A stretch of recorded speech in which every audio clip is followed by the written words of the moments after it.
জাতীয় দলের ছাত্র। আমাদের নেত্রী বেগম খালেদা জিয়া বলেছে এরশাদের অধীনে যে নির্বাচন করবে সে জাতীয় বেঈমান। আরেক নেত্রী একই কথা বলেছিলেন হাসিনা, তিনি 24 ঘন্টার মধ্যে বললেন যে আমি নির্বাচনে যাচ্ছি, নিজেই জাতীয় বেঈমান হিসেবে ধরা খেলেন। কিন্তু বেগম জিয়াকে নিয়ে যেতে পারেনি। আমরা সেই দল করি বেগম জিয়ার আদর্শের দল।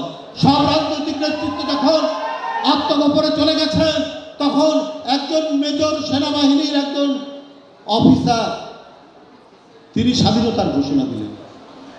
আমাদের নেতা তো জিয়াউর রহমান, আমাদের নেতা তো বেগম খালেদা জিয়া, আমাদের নেতা তারেক রহমান।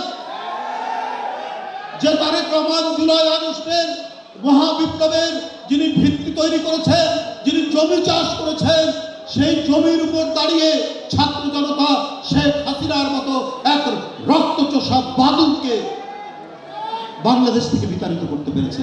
তার মূল নায়ক, তার আর্কিটেক্ট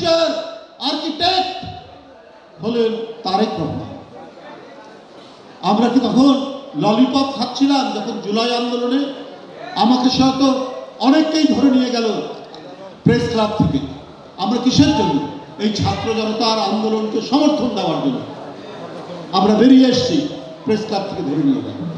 তাহলে বলতে চান অনেকে যে এটা কারো একক অবদান? না, এটার প্রধান এবং মূল অবদান তারেক রহমান, যিনি 10,000 মাইল দূর থেকে গোটা জাতিকে প্রযুক্তির মাধ্যমে, আমাদের মাধ্যমে জনগণকে ঐক্যবদ্ধ করেছিলেন শেখ হাসিনার পদত্যাগ নিশ্চিত করার জন্য।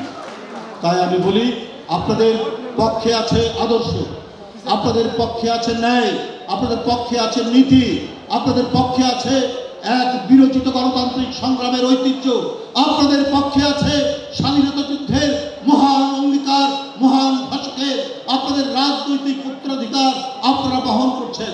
আপনারা তাদের পক্ষে, অতএব তাদের ছাত্র সংগঠন, তাদের সমর্থিত ছাত্র সংগঠন এবং সেই দল কখনো পরাজিত হতে পারে না।